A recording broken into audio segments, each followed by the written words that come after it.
欢迎来到明星新闻中国渠道，点击订阅频道，不要错过当天最热门的新闻。赵丽颖的名字效应有多强？她演谁，剧名就叫谁，业内都服了。赵丽颖，我即剧名。没有人比赵丽颖更适合说这句话。最近娱乐圈有个神奇现象，只要赵丽颖接戏，剧名八成要改名。从《陆贞传奇》到《风吹半夏》，再到待播的《造成者》，她的角色名直接霸占剧名。网友笑称，这节简直就是人形剧名生成器。双引号一，名不虚传的赵氏剧名宇宙。说来有趣，赵丽颖的剧单简直像在玩找名字游戏。古装区，《陆贞传奇》里的陆贞，花千骨里的花千骨，楚乔传里的楚乔，剧名及女主名。现代区，《杉杉来了》里的薛杉杉，风吹半夏里的许半夏，幸福到万家里的何幸福，胭脂里的蓝胭脂，继续名不虚传。待播区，《造成者》里她演李秋萍，依旧延续名字及招牌的传统。这哪是选剧本，分明是在打造赵丽颖角色名博物馆。更绝的是，这些带着名字的剧，个个都是爆款。网友调侃，现在看到剧名里带个人名，第一反应就是这剧赵丽颖演的吧？双引号二，凭什么她能做到我即剧名？一，扛剧能力 max。数据说明一切，她是内娱唯一拥有2部一番剧集均破3亿的演员，知否？楚乔传长尾效应惊人，更在央视收视榜单上创下2关2亚1季战绩，被粉丝称为收视端的6边形战士。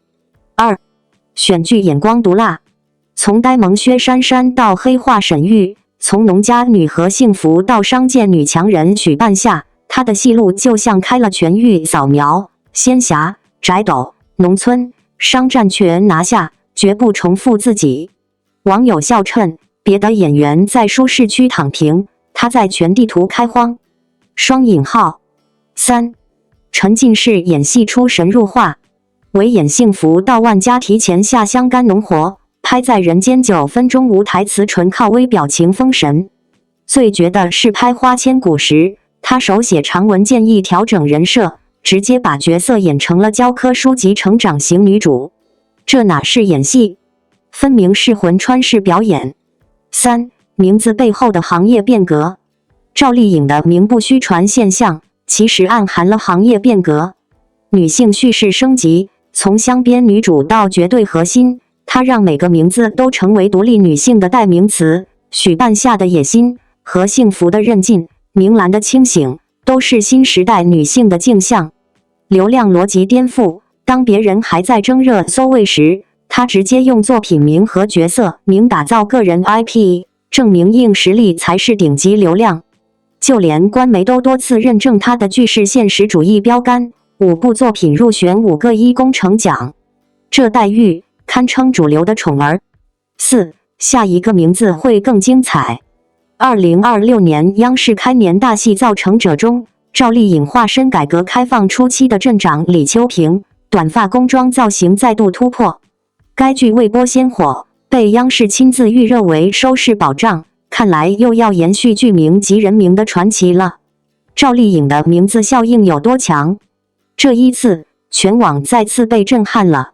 她出演的角色不仅能带动热度、带动讨论，甚至连剧名都愿意以角色名直接命名。这样的待遇在内娱并不多见，而赵丽颖却一次又一次做到。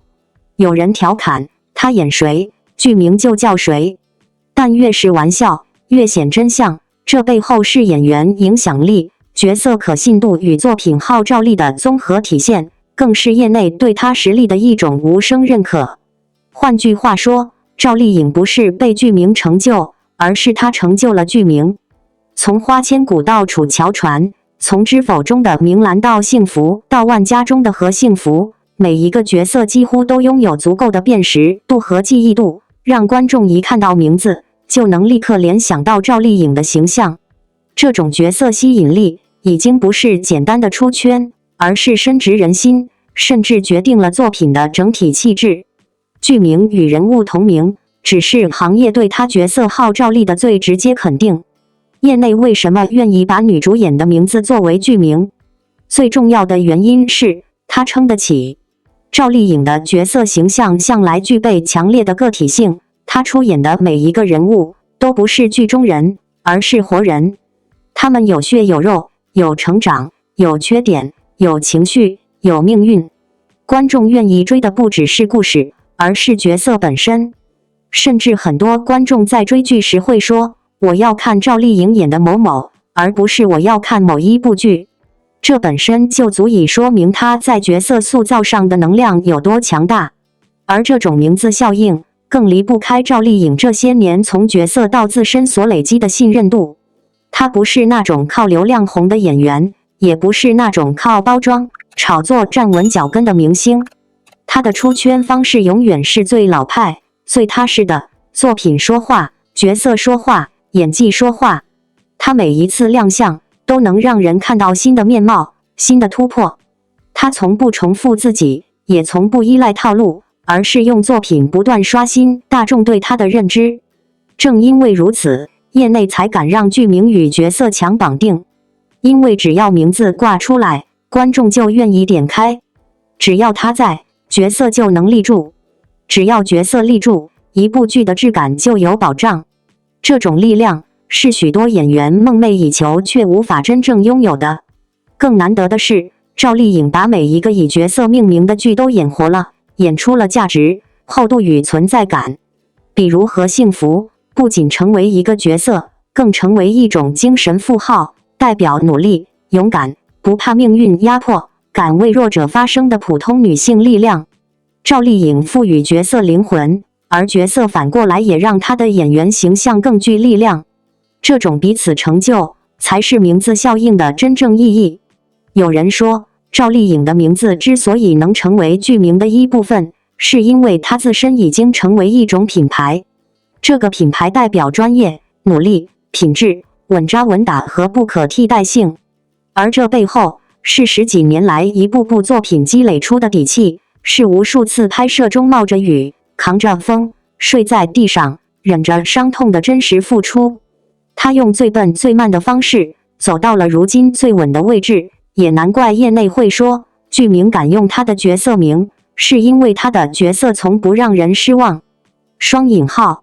当其他演员还在为角色定位、为戏路争夺而焦虑时，赵丽颖却用作品告诉大家，只要你演得够好，每一个名字都会因为你而被记住。只要你够专业、够敬业、够坚持，你的名字就能成为别人愿意相信的质量标签。她用自己的经历证明，真正的实力是任何噱头都替代不了的。看到这里，也想对每一位观众说一句，我们喜欢的不只是赵丽颖这个演员本身，更是她在每一个角色里所展现的力量，那种不被定义、不被束缚、勇于成长、勇于突破的精神。她走过的路看似轻描淡写，实则每一步都带着破茧般的痛，却也因此显得更加珍贵。请相信，角色的名字之所以能成为剧名，不是因为偶然，而是因为一个演员真正配得上这份重量。而赵丽颖就是这样一个能让角色活起来，让剧名有灵魂的演员。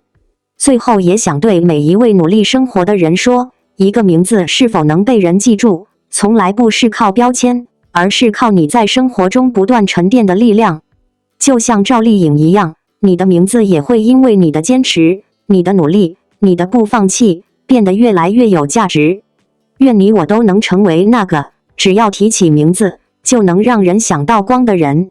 探索心境2一开播就封神，王一博用每一步攀向生命更高处。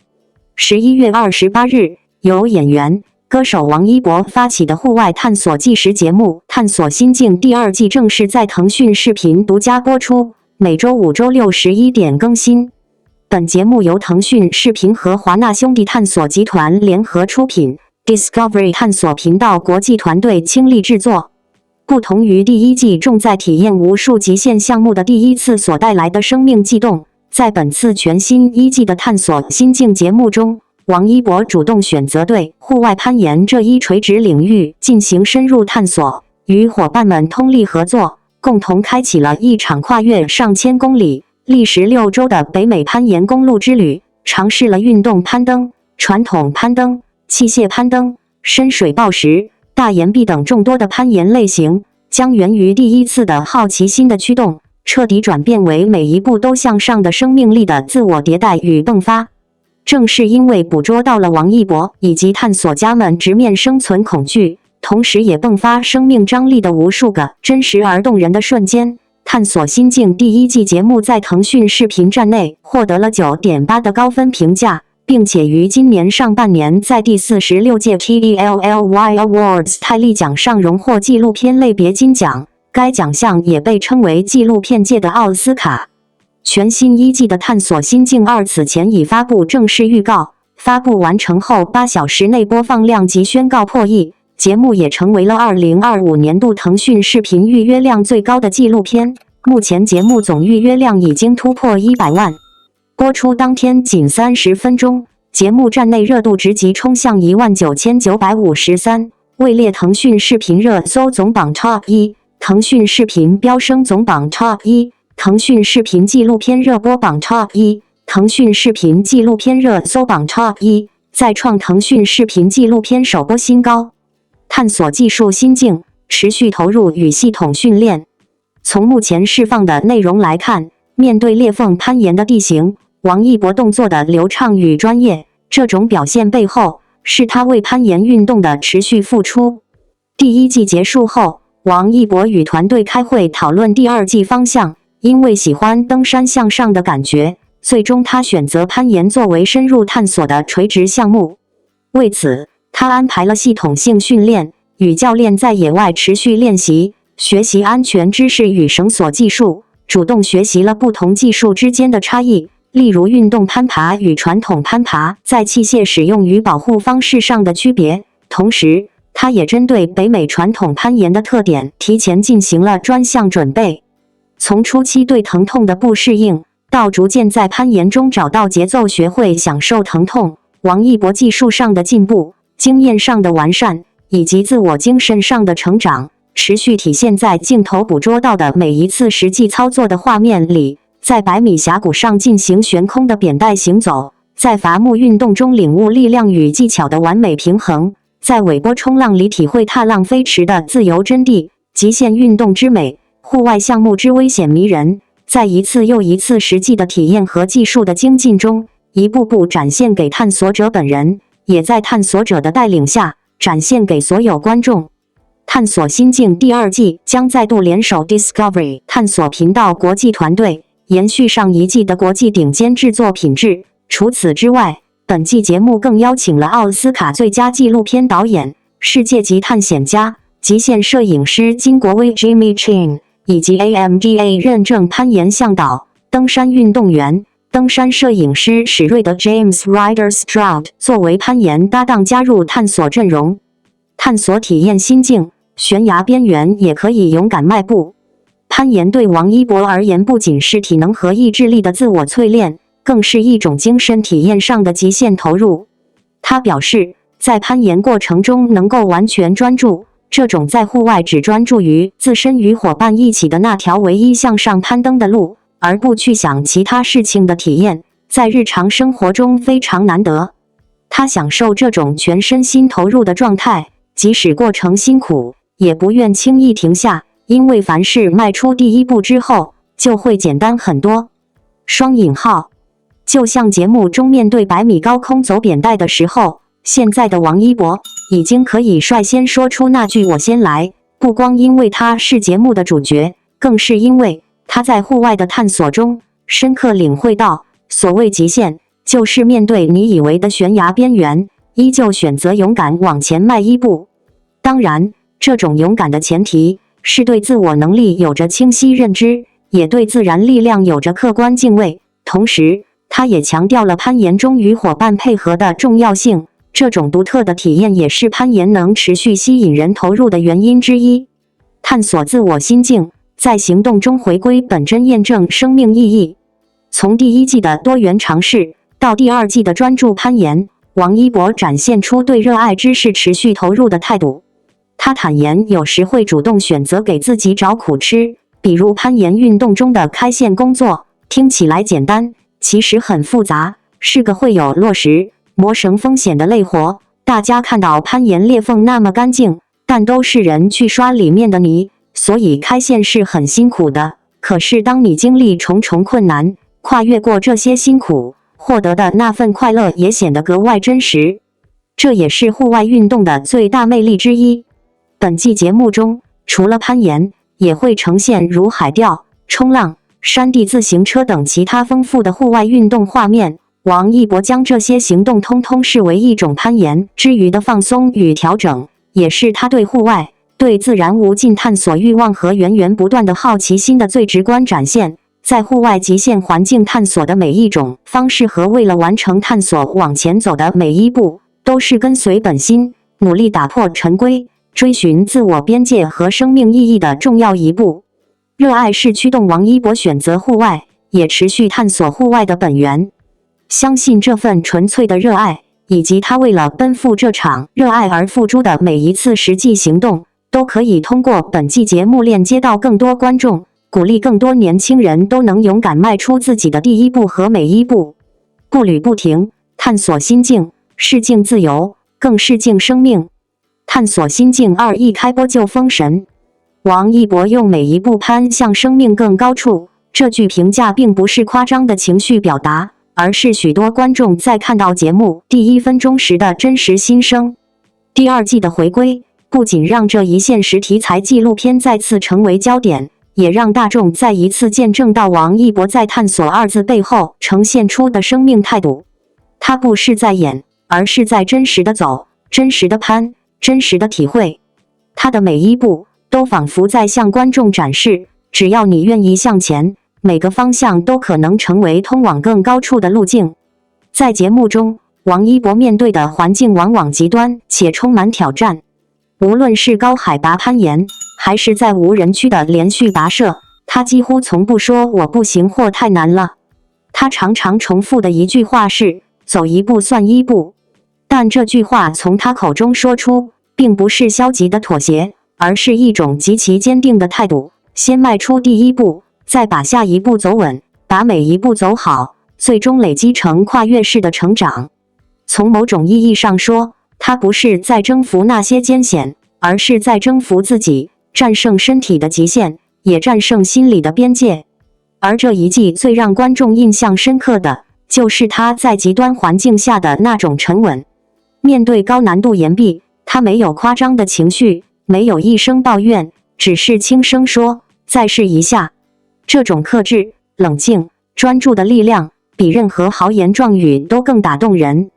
这就是王一博的步伐哲学，越是艰难的地方，他越是稳；越是未知的区域，他越是敢。